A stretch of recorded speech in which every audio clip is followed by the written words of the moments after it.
Manhattan. We've been so lucky to have you during Sandy, and hope that you will say a few words. Thank you, Liz. Thank you very much. Thank you. Thank you.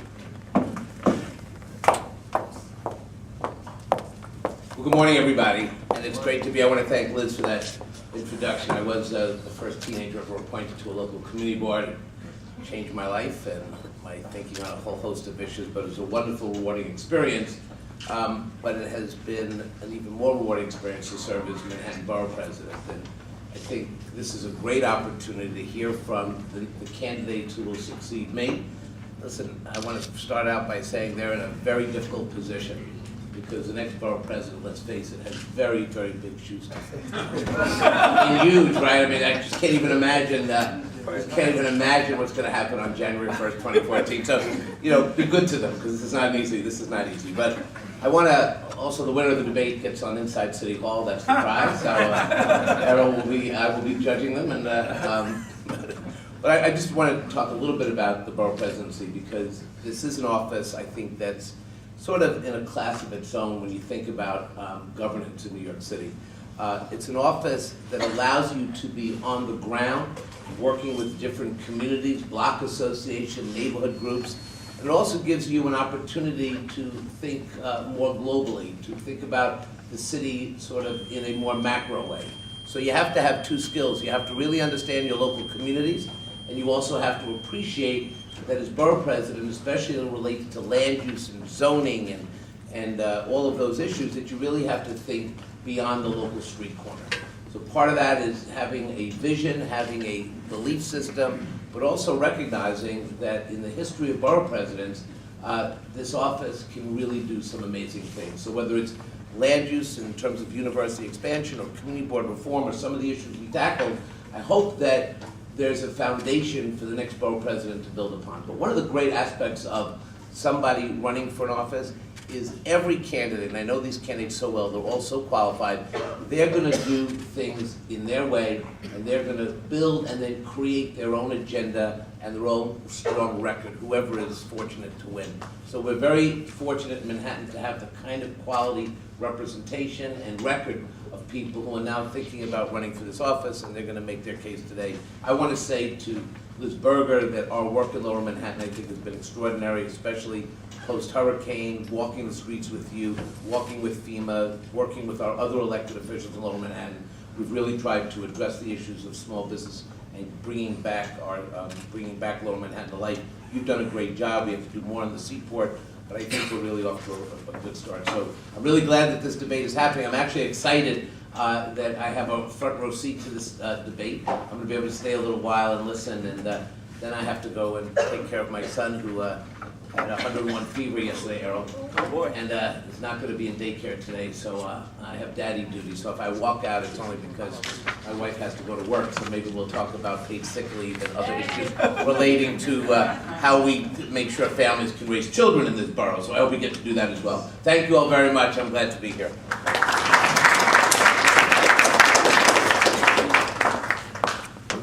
Well, I would be remiss if I didn't suggest that you stopped at J&R Jr.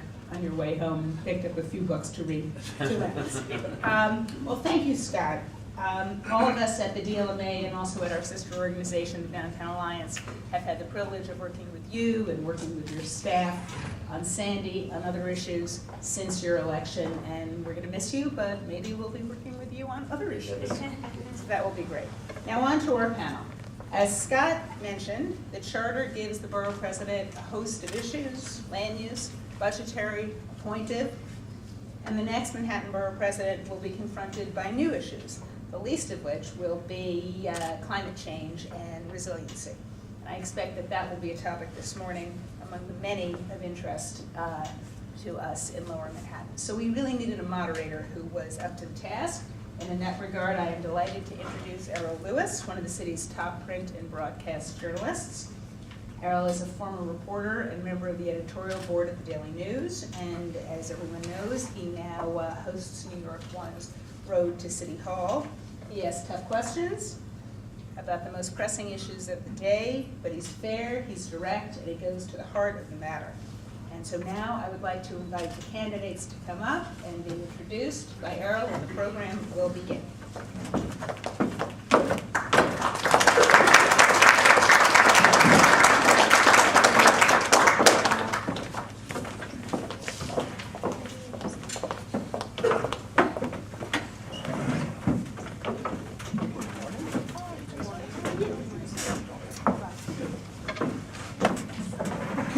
Thank you for that introduction, and thank you all for coming out this morning.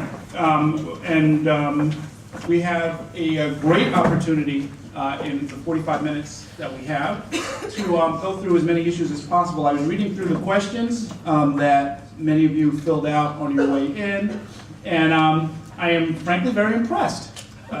In fact, you took many of the questions that I was going to ask, and so I think we're all of one mind. I will just say briefly, I do enjoy coming to this part of town. My first several jobs, and as a matter of fact, when I got out of college, were down here on Fulton Street and on John Street, and I spent a lot of time here for many, many years, and was very fond of going to Trinity to eat my lunch in the courtyard, or spending a lot of time, actually, I used to go over and watch the commodities traders over at 4 World Trade Center. I met my wife down here. I proposed to her down here. So right there on Broadway. Let me briefly introduce the candidates who are here, who you all know probably better than I do, although I have known and interviewed all of them. And I would like you to bear with me. What we're going to do is, to the best that I can do, get through all of the questions. I'm going to ask the candidates, to the extent that you can, to sort of limit your responses and get right into it so that we can really clearly distinguish where the different candidates are coming from, what the approaches to the issues are going to be, and give you all the information that you came here for this morning. So we're going to start in no particular order. I'll be sitting here with you, and I'll kind of try to manage the time to make sure we get through as many of the questions as possible. But 3 of the 4 candidates are here. What did you say, Liz? Robert Jackson's on a fact-finding mission? Is that what they call it now? I wish I were out finding some facts. That's what I said. I wish I were out finding facts in the Caribbean this morning. But we've got plenty to do. We've got plenty to do right here. And we look forward to actually hearing from him in the future. And for reporters who are here, a representative from Councilman Jackson's campaign is here. So the gentleman in the back, Richie Fife, who will not be heckling us this morning, can answer some of your questions. One thing, it's not a fact-finding trip. It's a trip with a team of doctors providing prenatal care to infants in the Dominican Republic. Very good. Thank you for saying that. Don't let snarky reporters distort your impressions of what's going on in the world. We've got Councilwoman Jessica Lappin is one of our candidates. Councilwoman Gail Brewer is here. Julie Menon is here as well, former chair of Community Board 1. And they all have so much more to their backgrounds. I'm going to invite you to discover and find that out, not just in this forum, but there's literature on the table that will fill in their very impressive work, which in many cases goes back decades. But I want to start by asking the candidates each, and we'll just start with you, Jessica, and go down the row. Tell us a little bit about why it is you are running. You're all public servants in your own way. You've all found ways to contribute in the past. Why this office this year? Well, I want to thank Pace. I want to thank Liz Berger. I want to thank you, Errol, for being here today. I have dedicated my life to public service. I spent 7 years working for the last city council speaker, and now 7 years as an elected official. And I have built a record of achievement that I am incredibly proud of. And Scott Stringer has left very big shoes to fill. He has done an excellent job as Manhattan Borough President, and I think has really showed people how much power there is in that job to change people's lives and to really, literally shape the borough and to have a big say in what gets built where. And we have to grow smartly, which is why I was a very early supporter and proponent of the Cornell Technion Applied Sciences and Engineering campus, and making sure that came to Manhattan, which will generate 30,000 high-tech jobs. We have to be able to compete. We can't take for granted that Manhattan is always going to be Manhattan, and that means having enough good schools for our families. I went to Stuyvesant. I'm a public school mom, and making sure we have enough middle schools in particular to deal with the crunch that we are facing. Making sure this isn't a borough for only the wealthy, and that we have affordable housing as we grow. And making sure that it's a livable borough. which also means parks and open space. These are, I think, the tough issues we have to face, how we do grow and evolve in a way that enables us to compete but protects the character of our communities. And as Landmarks Chair and Council, we were very active and proactive in protecting neighborhoods like NoHo and the Bowery and the Village. So those are the challenges as I see them, making sure we're creating jobs and keeping the borough safe as well, that I look forward to tackling if I'm fortunate enough to be elected borough president. Thank you. Thank you very much. I am honored to be here. I want to thank Liz also and Errol and certainly the community board members. I'm very partial to the community board. I do think that what the borough president indicated, the global and yet act locally, is my mantra. I have been in the city council for 12 years. I have dealt with some huge uniform land use review projects, like building along the Hudson River, almost a new city under the Excel development. But at the same time, we made sure that it had open space, that it has a new school. And even today, as we talk, we're using some of the funding that came from that project, and all of the community board members are down at the river looking to see how the park can be expanded for ball fields. We have the same problem on the Upper West Side with over a 50% increase in families right in the Lincoln Center area.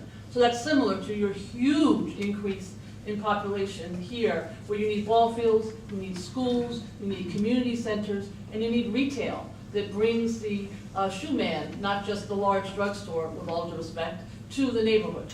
We did pass on the Upper West Side a retail proposal, basically stating that we are going to keep our mom and pop stores. Only 40 feet will be allowed, or 25 foot for a bank, on the Upper West Side, because we understand the need for families to have the mom and pop stores.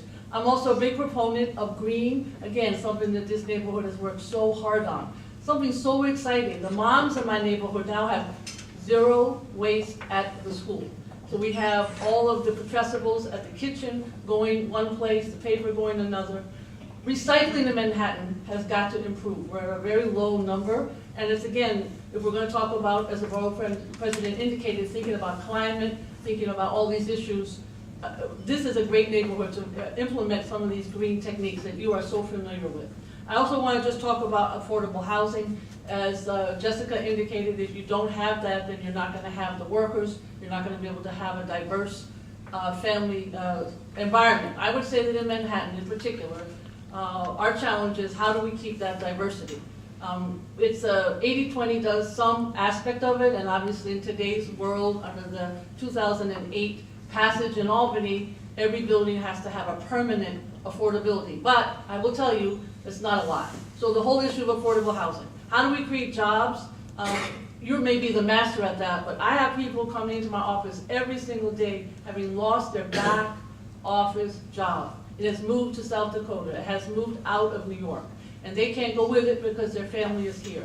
So we have to figure out how to do that kind of middle class, working class, back office job. I just want to talk generally about the quality of life. That's something that I have focused on, from stopping the graffiti, passing legislation to do that, trying to figure out the noise issue.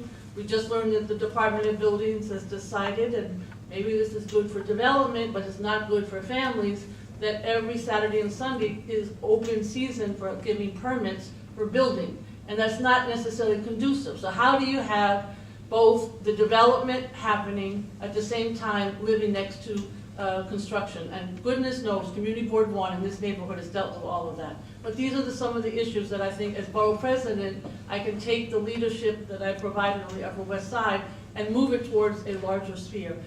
The issues in this neighborhood are fantastically exciting, because I have to tell you, you're always cheerful. You deal with 2001, you deal with hurricanes, you deal with the waterfront, and you're still cheerful. And it's because you have such a good camaraderie amongst all the different organizations working in this neighborhood. So I want to congratulate you for that.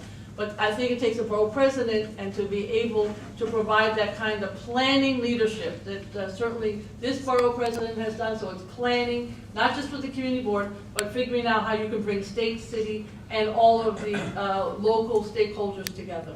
Thank you. Great. Well, thank you so much. First of all, I want to thank Liz Berger, DLMA, and Errol Lewis for moderating today, and it's wonderful to be here at home in Lower Manhattan.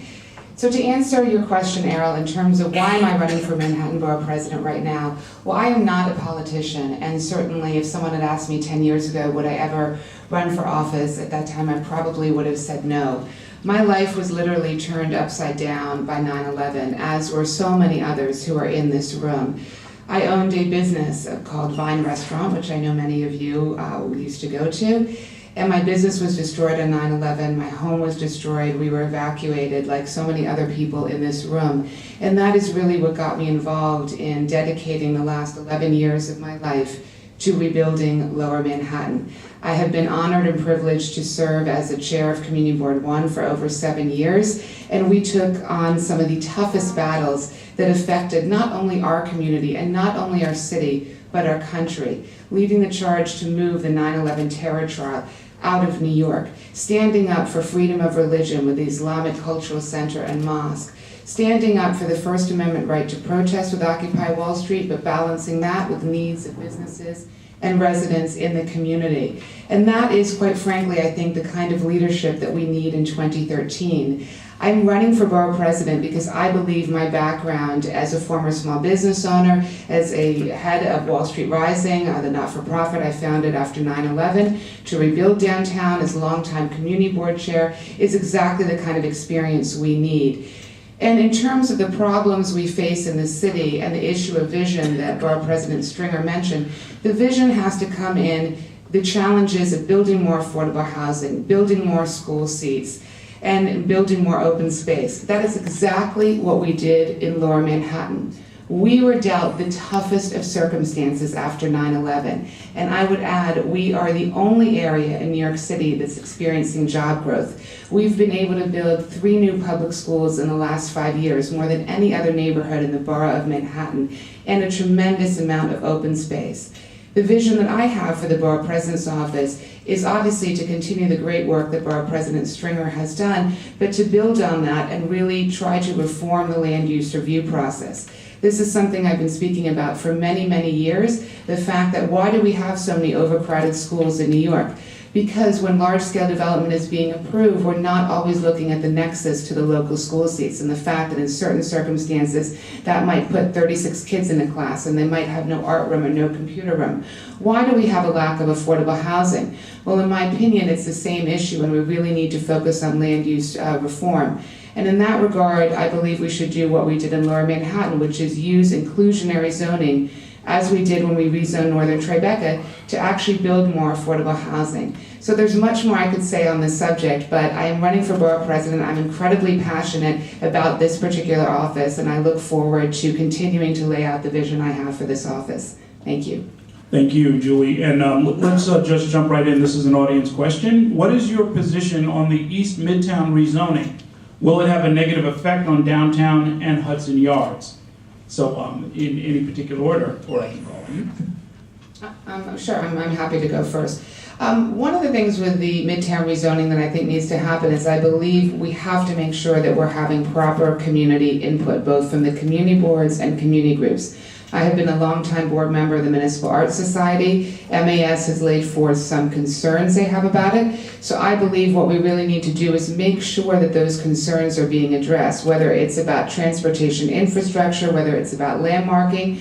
And so I think that many of the community board groups, communities that have raised issues about this, we need to make sure that there's a proper forum and that those concerns are being addressed. How it will impact Lower Manhattan, I know that there are many property owners in Lower Manhattan that have raised concerns, and that is why part of the process is being staged incrementally over years to make sure that that concern is being addressed. So to answer the question, I think currently right now the administration is moving on a very, very fast track with this. I would like to see some of the community concerns addressed moving forward. Yeah, I've actually taken a position on it very similar to the Councilmember Garodnick, and I've written to the City Planning Commission asking them to slow it down pursuant to the request of Community Board number 5 and of the Municipal Arts Society. So I do think a lot of those buildings need to be upgraded. I have a former chair of the Technology Committee, I chair the Governmental Operations Committee. I am somebody who really understands, I think, the need for updated infrastructure for our office buildings. However, I have great respect for Board 5, and I have great respect for the Municipal Arts Society, and I think they have some very valid points in terms of we would like to have more input. That Community Board 5 is a very, just like Board 1, is a very intuitive and does their homework. I also want to mention that the landmarks are issues in that district. I am a long-time supporter of historic preservation. I have landmarks and churches, and we are on West End Avenue, and I believe strongly as long as the input comes from the neighborhood, and there's a lot of input that is needed in that area. We've done the same on West End Avenue, where we're doing a historic district of some 800 buildings with community input. So between the landmarking issues, the issues that have been raised in terms of infrastructure, if we are going to plan for many more commercial buildings in that area, will the infrastructure be there? What's the what comes first? And that's the issue that I think needs to be addressed. Nobody's saying it shouldn't be done, but we wonder if this is just being done quickly in 2013, or should it something that should be drawn out to have more input. I think there's also a concern that Hudson Yards is being developed as we speak. And so the question is, would there be enough commercial interest in doing both fully tenanting and making Hudson Yards a great neighborhood that it hopefully will be, and at the same time, the Grand Central area being part of that same possibility. And those are the questions that are, to me, unanswered, and that's why we need to slow it down, although it should happen. I would say there are many unanswered questions. I represent parts of East Midtown. I live in East Midtown, and there is no question that we need to modernize our office space there, because we can't compete on a global stage. We can't compete with the rest of the city if we don't have state-of-the-art modern office space in East Midtown and in the Grand Central District. That said, this is moving way too fast. This is going on Mayor Bloomberg's timetable, which is not the right timetable. Community boards 4, 5, and 6 have put together an excellent tri-board task force that I have been participating in. I have testified in front of the City Planning Commission and detailed pages of thoughtful responses to this rezoning. And I will give you just the highlights. We do need to protect important properties in that area. We do need to be thinking about the impacts. If we're going to build, what is that going to mean? Because it is already almost impossible to get off the platform at Grand Central onto some of the subway lines during rush hour. So what are we going to do before those buildings open to mitigate the impacts on the transportation system? Where are all the people who work there going to eat lunch? Where are they going to get light and air and open space? And if we're going to build new parkland or open space, where is it going to be? We want to see a list. We want to know how much money this is expected to generate. We want to know what they plan to do with it. We want to see what the priority order of projects is. And what if they aren't fully funded? Then what happens? We also have to be thinking about how we empower these community boards that have been so thoughtful and vocal and organized around this issue, and to make sure their voices are being heard, because right now they're not. So let's slow this down, let's take the community's input into account, and let's make sure we have a real plan for once these buildings are up and running. And as it pertains to down here, to Hudson Yards, the timing is key, right? Not just of how quickly we push this through, but when this all comes into play, and making sure that we are being thoughtful about how we bring different commercial space online in the borough. I don't think it's an either or. Right? This is Manhattan. We can grow downtown, we can grow on the west side, we can grow in Midtown, and we can create jobs in all three of those places. Not only can we have to. So we can do it, but we have to make sure we're doing it in the right way. On a related question, what is your stance on East River Bridge tolling or a congestion pricing scheme to fund public transportation or other public improvements? I can answer that. I mean, I am somebody who supported the congestion pricing. It is extremely controversial with our colleagues in the City Council. When I worked in the mayor's office in the 1990s for Mayor Dinkins, I was director of the federal office. And I will tell you, at that point, there was a proposal to do the same, and it didn't happen. It actually has to have a federal input in order to have it happen. So I think it's for how are we going to fund the mass transit? We want people to get out of cars. But as some of my colleagues say in the city council who don't have express buses, who don't have anything but a car to get them from Queens or Brooklyn or the Bronx to central Manhattan, they would like to see more public transportation before they see any congestion pricing plan. I do think that the notion of charging on the East River bridges is also one of those, it's not going to happen. I do think, however, that we need to have some other discussion, if it's not going to politically happen, how to fund the MTA. We're very spoiled in Manhattan. We have many buses and forms of transit to get from one part of the borough to another. But when you have the pleasure of being with 51 people and you listen to their stories, ferries are great, and I think the fact that we're investing is wonderful. We need more express buses, but there are still parts of this 5-borough city that have absolutely no public transportation. So I would love to have more of a discussion. I do support the congestion pricing. I don't think it's ever going to happen. It has to go to Albany, as we know. And I don't think that the East River tolls. So I'm not one of these people who are going to sit and discuss something that I think is not politically realistic. But it is absolutely clear that we do not have a transit system that is good for all 5 boroughs and for the workers that are growing in this fabulous neighborhood. And also you should know that 125th Street, if you go to that train station, thousands more people are going out of the city to work than are coming in. When I was at Columbia, that's the train station people would use. But I can tell you now, it is outbound and not inbound, interestingly enough. So we have to rethink the whole transportation system for our borough, and how do we pay for it? I voted for congestion pricing, and I'm more hopeful than Gail. I hope that it will come back around, because traffic is choking the central business district in Manhattan. And the air quality is also suffering as a result of the traffic. And it was a plan that could have and should work to both help us create jobs, because you can't create jobs if people can't get to them, but create revenue. We need to support mass transit in the city. And a commuter tax that the borough president has called for is another great way, and I hope that comes back. But we can't give up on congestion pricing, because we need not just to be raising the fares all the time and making it harder for working people in this city to get to work. We need to be investing in our mass transit system. And it's not easy to come up with the kind of money we need to do that.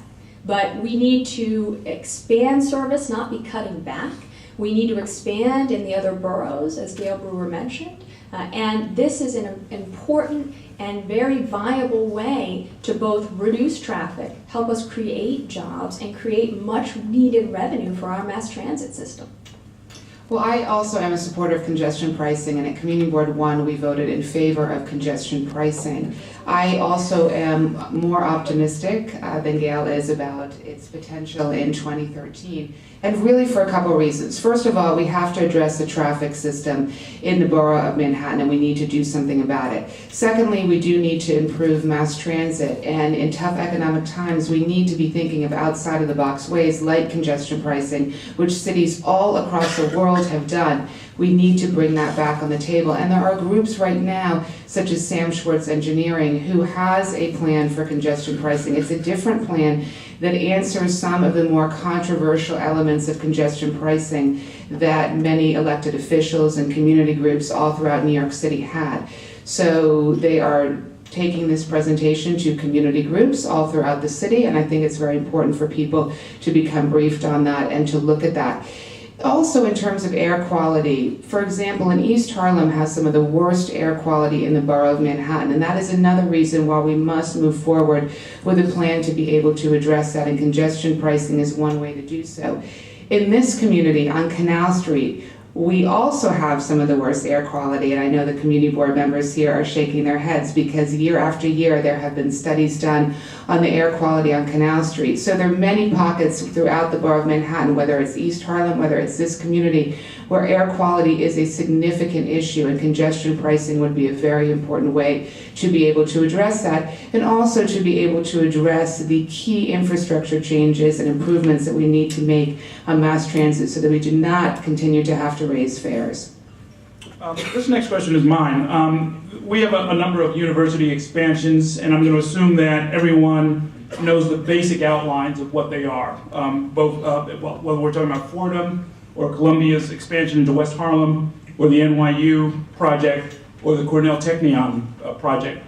I'd like each of you to pick one of those projects that you think needs a little extra attention, maybe needs a little bit of an intervention, maybe needs a little bit of refocusing and retargeting. Which one of those that I just listed, of those 4 university expansions, do you think is crying out for your attention when January comes around? I'm happy to go first on that. Certainly the NYU expansion is something that in this neighborhood there were a lot of comments on, and right now, while there is court action on that, I'm going to leave that to the side and actually address Columbia University expansion.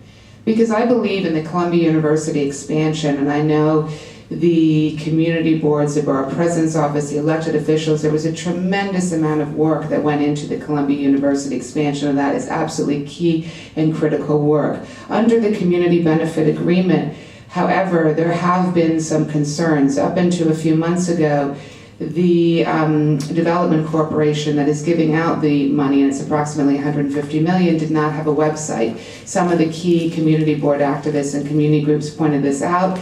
Borough President Stringer's office was instrumental in making sure that this issue was addressed, and that is so important. We have to make sure, particularly when CBAs are used, and I am somewhat of a critic of community benefit agreements in some instances, because sometimes some stakeholders are left out of the process. CBAs generally are not legally enforceable.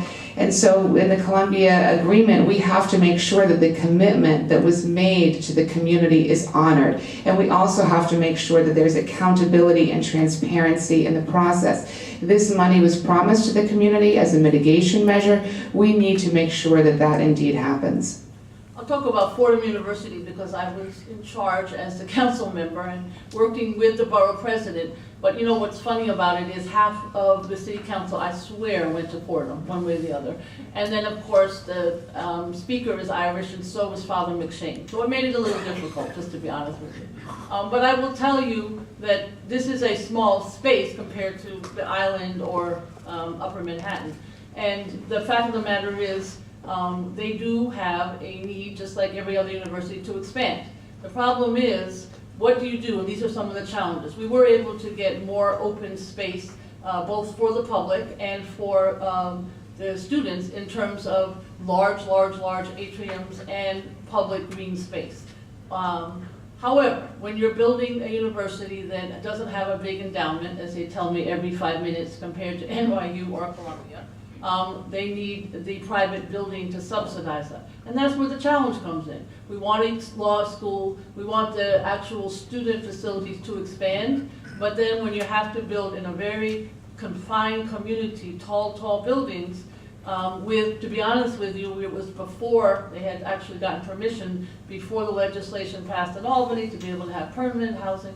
So I'm just giving you, these are the challenges. The challenges are, you want expansion for a university that is a wonderful asset, both job-wise and wanting to expand its law school, and it's a wonderful asset to our city. But how do you do it in a very congested neighborhood?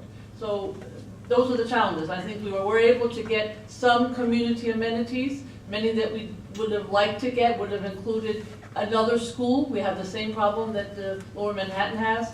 So I would say, as a borough president, the universities can be an asset. Certainly CUNY, even down here at BMCC, has been an asset, but they've also just provided something simple like Wi-Fi in the park. That's a small asset perhaps, but extremely important to the neighborhood.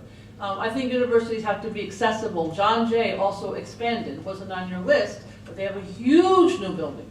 And the question is, what does the neighborhood get? And we got a huge open space that is accessible with a big staircase and lots of signs that say neighborhood welcome. Same thing at Fordham. So you have to do that kind of discussion, particularly when you're in a really congested location, which is slightly different than Manhattanville or maybe Roosevelt Island. We have some of the best universities in the world right here in Manhattan, and that is a great strength. And the borough president talked about it this morning, making sure that they can grow, but being tough as he was in negotiating with them and making sure they were being responsible, good neighbors and good citizens is important. And he got them to promise some important things, and we need to make sure the next borough president needs to hold them accountable to the promises and to the deals that they made. And it does need to be an open and transparent process. I want to talk about the Cornell Technion project because I think it's one of the most exciting things happening in the city. And they had a choice of where they could go. They could have gone to Brooklyn, they could have gone to Governor's Island, but I was very adamant and a big advocate for them coming to Manhattan because that's exactly the kind of project we need in this borough. It's going to create 30,000 high-tech jobs in this city over the next 3 decades. And that's on top of the faculty jobs, the construction jobs, and the impact that it should have on this city. And when we think about how we are going to grow and compete on the global stage, it's incredibly important. And when I've talked to people at Google, when I've talked to people in the tech industry, they have said it's already made it easier for them to recruit people to companies in the city. We have now leapfrogged over Boston to be the second highest city in the country in terms of tech investment. I've also sponsored a biotech tax credit that was very successful and was just renewed in keeping and growing small tech businesses in the city. But it's going to enable us to diversify our economy in a very important way. We can't be reliant on Wall Street the way we have been traditionally. It's also going to impact our public school system because we're working with them on partnering with schools. I've selected one in East Harlem they're going to be working with on developing a more enriched STEM curriculum focused on sciences and math, which I hope will have a powerful impact ultimately over the entire public school system. It's going to help us transform Roosevelt Island. You know, we opened a 14-acre public park there with a memorial to President Franklin Roosevelt, which I was very proud to support, and it's fantastic. And this will be another piece in the evolution of the island and of the borough. And I hope it will be open to the people who already live there, who are very excited and involved in the planning, because it's planning happening the right way. But for all of us to go there for conferences, for lectures, to be on the campus, which I think will be beautiful and state-of-the-art. And as those businesses that they incubate and mentor do grow in this city, I hope that the economic development will spill over into other neighborhoods along what we call the F-train corridor. So that is the kind of very exciting institutional development that I've been very proud to be a part of. Okay. This is a question about the Hudson River Park, and the question is, it's really a two-part question. You support the Hudson River Park Neighborhood Improvement District, and do you support the Champions Plan to place housing on the upland part of Pier 40 to support Pier 40 and the Hudson River Park Trust? I'm happy to go first. You know, the Neighborhood Improvement District is a very interesting idea. I understand Community Board 1 has recently voted in support of it. I think we need to be looking at all options to create revenue for the park because we desperately need to find revenue for Hudson River Park. It's a real jewel. People on the east side have been very jealous for a long time, which is why I started the East River Esplanade Task Force, because we have infrastructure issues on the east side as well. When it comes to Pier 40, I'm a mom. And I have 2 little boys. My 6-year-old plays soccer. I know how few fields there are and how important and precious our open space is. We need more ball fields and playing fields, not fewer. And if the pier falls into the river, well then it's too late. And we won't get that space back. So we need to compromise. We need people to provide leadership and to come to the table and to create a plan that's going to save that open space. My district includes the upper portion of the Hudson River Park. I have a portion called Clinton Cove, and I help fund it in terms of the expense money for programming and in terms of capital money. So I'm very familiar with the park. I think that the bid, or in this case it's a park bid, so to speak, still needs to be worked out. There's no question that the park needs money. I can see it because it's not done yet. In fact, the portion just have one more pier that has to get done in my area, and it needs millions of dollars. So there's no question that that park needs funding. But I do think that this particular scope and how we're looking at it needs to have more discussion. And I know that Community Board 4, which I also represent partially, is still considering the issue. So I will work with them. I do think that I agree that the issue of ball fields is the number one for many families. And I know that sounds strange for those who do not have children looking for soccer or baseball fields. As we speak, Community Board 7 is going to Riverside Park, literally right now, with all of the members and the coaches and the ball field moms, trying to find where can we take the $2.5 million that Extel and the speaker and I put into the budget just for that purpose. There's not one school that has enough fields in my district in terms of public schools. So it is absolutely necessary for Pier 40 to have as many ball fields as possible. So the question is, how do you balance that between the housing and the what I would call the Durst plan? I would hope that we could do something that doesn't include high-cost housing on that pier. Is that possible? I think it is. So the compromise makes sense, but it has to have the inclusion of as many athletic possibilities as possible. So I would tend not to support the housing on that pier, even though I know that that's, in some cases, the only proposal that people feel could provide the ball fields. I think there's some way to do a compromise.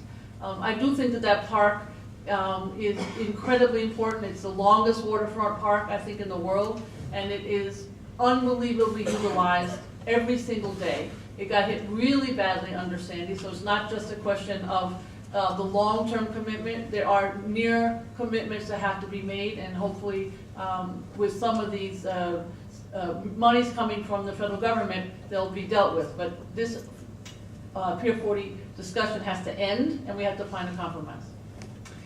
Well, first of all, my 3 boys play in the Downtown Soccer League, so I'm very, very attuned to the issue of field space in Lower Manhattan. And when I was on the board of Lower Manhattan Development Corporation, we funded $2 million to build a new ball field on Cherry Street in Community Board 3, precisely because we only have one ball field in Community Board 1. In terms of the NID, the Neighborhood Improvement District, I think it has potential. I know Community Board 1's vote on it, and I know that basically there is additional outreach being done to community groups. There were people who came to the Community Board meeting who raised concerns about NID, and I think that what needs to happen moving forward is there needs to be additional community outreach to all of the affected communities so people understand what is the NID, what would it mean for them, and I know that that is a process that's going to continue on. In terms of housing in the park, first of all, Assemblymember Deborah Glick and State Senator Daniel Squadron and Senator Brad Hoylman have raised concerns over housing in the park. And I think that those concerns have merit, because if we start putting housing in public parks, it then will set a precedent to do that moving forward. And that is where their concern is. Do we want to set the precedent now, and what will that mean going forward? I agree that there is a middle path that would protect the fields, make sure that we bring in revenue, because the piers are crumbling and we have to come up with a revenue generating model to address this. And I do believe there's a middle way between what the Durst organization is proposing and the housing option. So I look forward to seeing more options put on the table and the discussion moving forward. I'm going to ask you each to talk briefly for about really just 2 minutes about climate change and resiliency and making sure the city comes back in that regard. There's a lot of different players. There are public players, private players, the federal government, state and local government. It's a bit of a tangled mess for those watching from the outside, and there have been a number of deadlocks already. Talk about what you would do using the powers of the Manhattan Borough Presidency to sort of bring some order to that where Manhattan is concerned. Okay, first of all, I agree with Borough President Stringer's plan on the Lower East Side to basically put wetlands in place, which would also serve as a flood barrier. He announced this at the State of the Borough address. I completely agree with it. I think it's a terrific idea. 6 weeks ago, I released a white paper on emergency preparedness post-Sandy, and I had a specific set of recommendations, cost-effective measures that the city can do immediately while the larger issue of seawalls and infrastructure changes, which will take years and quite frankly billions of dollars to do, is debated. Some of these cost-effective immediate measures are, first of all, we need to have a volunteer corps here in New York City. Not just NYC Service, which is what the city had, but if you emailed NYC Service during Sandy, you did not receive a response back. We have all these people who want to volunteer in New York. We need to capitalize that and do what the city of New Orleans did after Hurricane Katrina and mobilize the volunteers, put them on a grid-based system so that every single community is covered. Secondly, we need to have in every major building a building captain, and we need a list of all of the seniors, the disabled, and those that need our help most. During the days right after Sandy, and my power went out like everyone else's in Lower Manhattan, I assembled a group of 300 volunteers. We knocked on 9,000 doors in 3 days, providing food, water, blankets, batteries, whatever was needed. And from that experience, it was crystal clear to me that the city's plan of a distribution system really needs to change. If you're a senior and you're on the 20th floor of a NYCHA building, how are you even supposed to know that there's a distribution center? You don't have a TV, your power is off, and how are you supposed to get there? Then that is why we need this volunteer corps system and a viable door-to-door plan. I also think in terms of infrastructure, what some of the property owners are doing, particularly in Lower Manhattan, they are upgrading their pump rooms to make them more water resistant. Verizon has taken the fiber optic cables and is making it saltwater resistant, so this is critical to be able to prevent future damage, and I agree with all of those actions. And now what we need to do moving forward is Governor Cuomo put out some very important infrastructure changes to upgrade our subway systems, particularly in Lower Manhattan, to protect them moving forward. I would mention in closing that in Zone A, which many of us live in, Zone A is the only area in the city that has been evacuated 3 times in 11 years. 9/11, Irene, and Hurricane Sandy. If we do not start taking precautions now, we cannot wait to the next disaster to hit. We need to do this now, and we need to be proactive about it. And I encourage everyone to please take a look at the paper I put out, and I really welcome your feedback on it. Sure. So I was incredibly touched after Sandy by the resiliency of the city and particularly of Lower Manhattan. And I also led hundreds of volunteers, and we delivered water and blankets, and it was really an incredible New York moment. And the recovery has been a continuation of that moment. We have a lot of work to do though, and I don't think we should retreat from our shoreline. This is Manhattan. But we have to accept that climate change is real, and we have to plan for the storms that we know are going to be coming. And that's why I have chaired a series of hearings in the City Council looking at a number of different areas, including seniors, housing, our mentally and disabled individuals. And I would say here are the sort of 5 things that we need to do. 1, make sure we're getting back to normal as quickly as possible, getting people back in their homes because there's still people living in hotels and shelters. And making sure that our hospitals and our schools are back up and running. That's why we allocated $500 million in the City Council in emergency funding to do that. Making sure that businesses are open for business, and certainly in Lower Manhattan, I saw the report that the Alliance put out, 99% of the businesses down here are open, but only 15% at the Seaport. So there's still work to be done. I hosted meetings for small business owners so they could learn how to navigate the process. I worked with Congresswoman Maloney to extend the FEMA deadline to apply for grants and aid, and we were successful in that.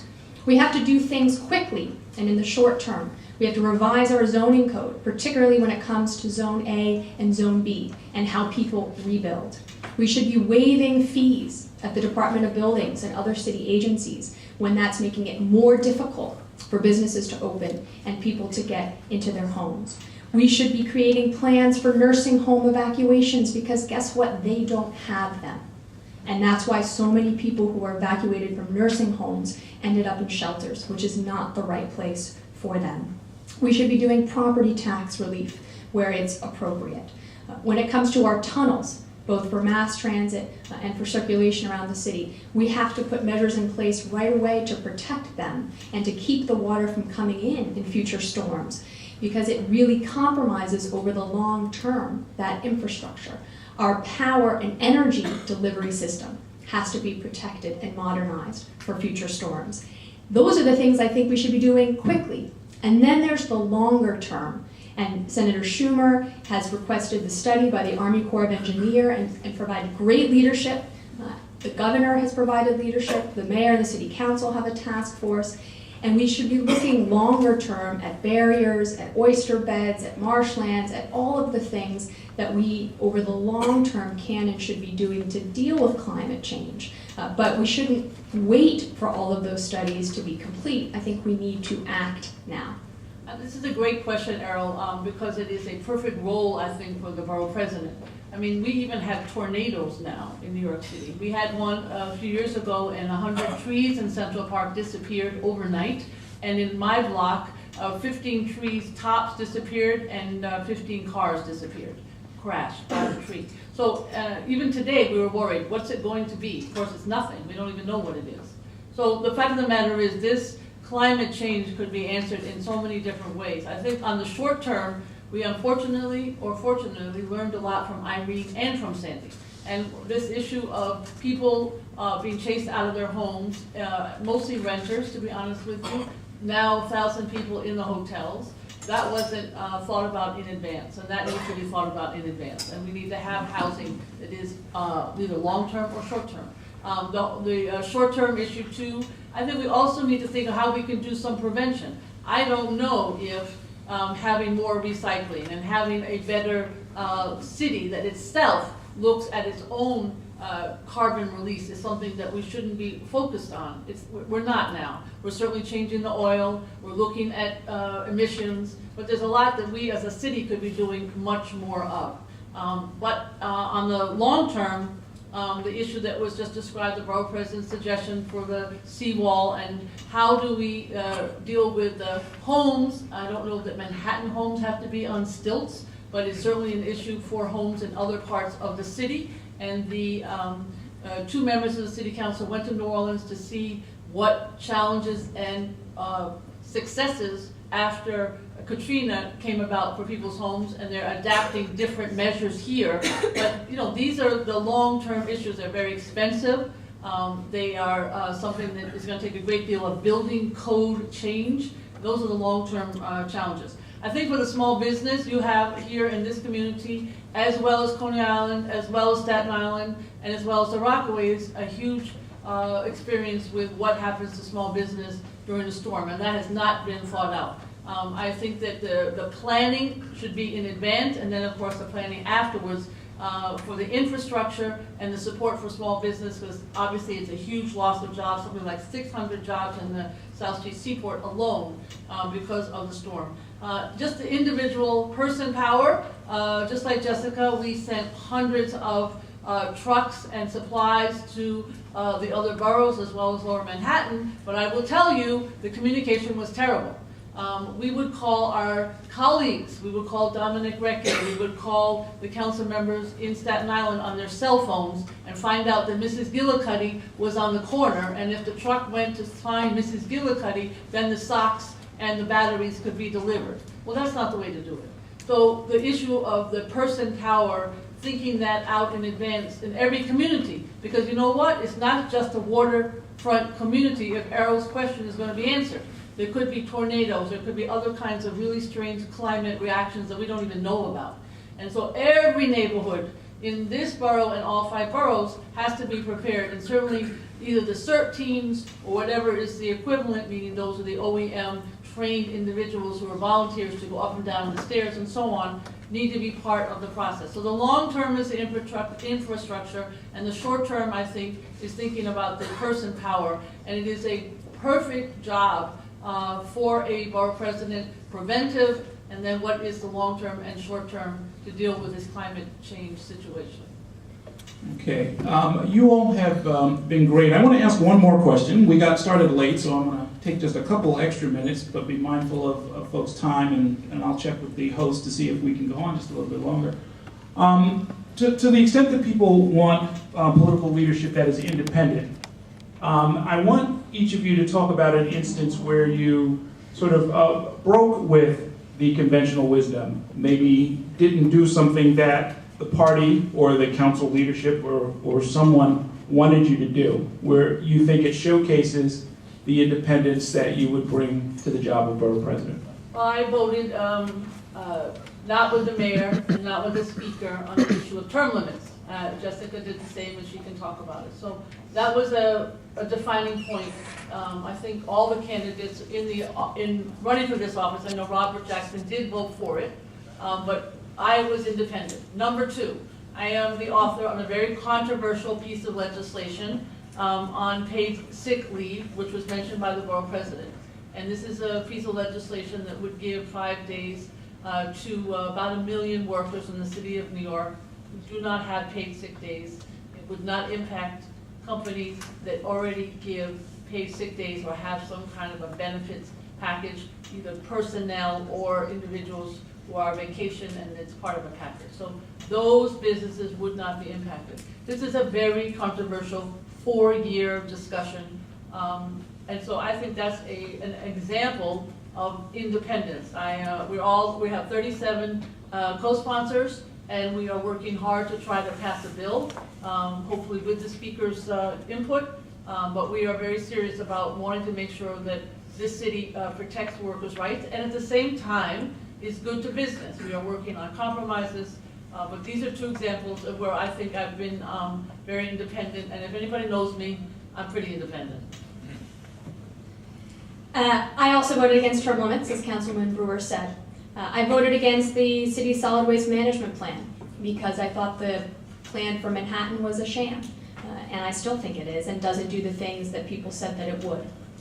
Unfortunately, a few years ago, we had 2 very tragic crane collapses on the east side of Manhattan. And in the wake of that, after we got everybody back into their homes as quickly as we could, I wrote a package of crane safety legislation, 4 bills that change the way construction happens in New York City. That was not easy, working with the administration, with the trades, with the community, but I did. And it's one of the reasons why, when the mayor and the speaker wanted to change the qualifications for the building commissioner, I voted against it. I think it's important for the building commissioner to have professional expertise. And I could give you a long list, but I want to sort of close with this, because I've always been an independent person. There is an effort underway in the city to use our public schools for regular worship by churches. It's called the church planting movement. And I have been one of just a handful of people in the city council who have stood up and spoken out against using our schools to subsidize religion. I think it violates the Constitution, and the courts have backed me up. I am a big believer in the separation of church and state. I think the more religious you are, the more concerned you should be by the city sponsoring religion. We have the separation of church and state because it's important to keep government out of religion, not to keep religion out of the public square. So that's another instance where the state assembly, the state senate, and the majority of my colleagues all were in support of and signed on to legislation to allow churches to worship in our schools, and I was very vocally and remain very ardently opposed to that.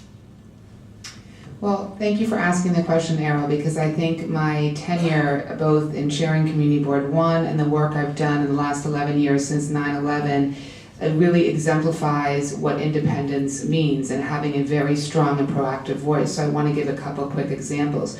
As a board member of the Lower Manhattan Development Corporation, from the minute I got on that board, I asked the tough questions that needed to be asked. I pushed very hard to get the agency shut down and sunsetted. I exposed that they were sitting on $200 million of taxpayer money that no one even knew about. I battled Con Edison when they came in and tried to take that $200 million and threatened to raise everyone's rates by $50. I won that battle, and that all of that $200 million has gone into this community to build the World Trade Center Performing Arts Center, to finish off building the memorial, to build a bridge over West Thames Street, and that is the kind of independence we need to show. I also have taken extremely strong stances on moving the 9/11 terror trial, or the vote that Community Board 1 took in favor of the Islamic Cultural Center and Mosque, or Occupy Wall Street. Time and time again, I've been able to show that I am a very strong and proactive voice, and that is what we certainly need in 2013 in the Borough President's office. Okay, Liz? Okay, thank you all very much. Please join me in thanking the candidates for coming and sharing some of their thoughts with us. As a very quick commercial on the road to City Hall tonight, we're going to be talking about a lot of different things. Michael Moss, the author of a book called Sugar, Salt, Fat, is going to be with us. And we'll also be talking with Jessica Lappin. We planned that long before.